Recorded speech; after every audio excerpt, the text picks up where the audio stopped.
ನಮ್ಮ ನೆಚ್ಚಿನ ಪ್ರಾಂಶುಪಾಲರಾಗಿರ್ತಕ್ಕಂಥ ಮಹದೇವರವರಿದ್ದಾರೆ. ಹಾಸ್ತಾನೇ ಇರಬೇಕು. 2 ಕಪ್ಪೆ ಇತ್ತಂತೆ, ಸಣ್ಣ ಕುಂಟೆಯಲ್ಲಿತ್ತಂತೆ. ಕುಂಟೆ ಒಣಗೋಯ್ತಂತೆ.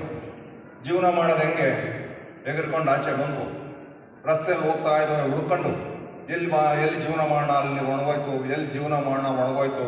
ಸಿಕ್ತು ಒಂದು ಕೆರೆ, ಒಂದು ಬಾವಿ.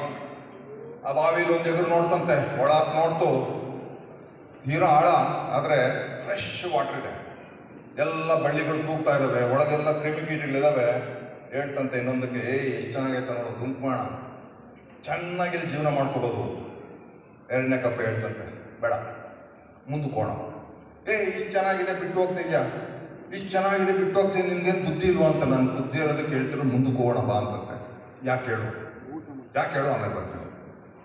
ಆಳವಾಗಿದೆ, ನೀರು ಚೆನ್ನಾಗಿದೆ, ಎಲ್ಲವೂ ಇದೆ, ಧುಮುಕ್ತೀವಿ.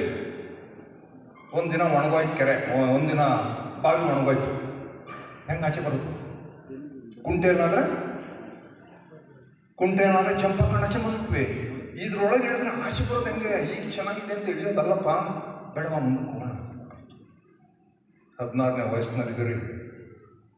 ಅವನ ಸ್ನೇಹ, ಇವಳು ಸ್ನೇಹ, ಒಂದು ಸಿಗರೇಟು, ಒಂದು ಆಲ್ಕೋಹಾಲು, ಒಂದು ಕುಟ್ಕ ಬಾಯಲ್ಲಿ ಇಟ್ಕೊಂಡು ಒಳಗಿಡಿದ್ರೆ ಚೆನ್ನಾಗಿರ್ತದೆ. ಆಚೆ ಬರಕ್ಕೆ ಸಾಧ್ಯವೇ ಇಲ್ಲ. ಯಾವುದನ್ನು ವೆಂಚರ್ ಮಾಡಬೇಡಿ ಚೆನ್ನಾಗಿದೆ ಅಂತ. ಸಾಮಾಜಿಕವಾಗಿ ಅಪ್ಪ ಅಮ್ಮನ ಸಮ್ಮುಖದಲ್ಲಿ ಮೇಷ್ಟ್ರುಗಳು ಹೇಳುವಂಥದ್ದು ಏನು ಒಪ್ಪಿಗೆ ಇದೆ ಅದನ್ನ ಮಾತ್ರ ಮಾಡಿ. ಇನ್ನೊಂದು ಏನಾದ್ರು ಪ್ರಯತ್ನಿಸೋಣ ಅಂತ ಧುಮುಕಿದ್ರೆ ನೀವು ಮಾತ್ರ ಸಾಯಲ್ಲ, ಹುಟ್ಟಿಸಿರೋ ಅಪ್ಪ ಅಮ್ಮನಿಗೆ ನರಕ ತೋರಿಸ್ಬಿಡ್ತೀರಿ.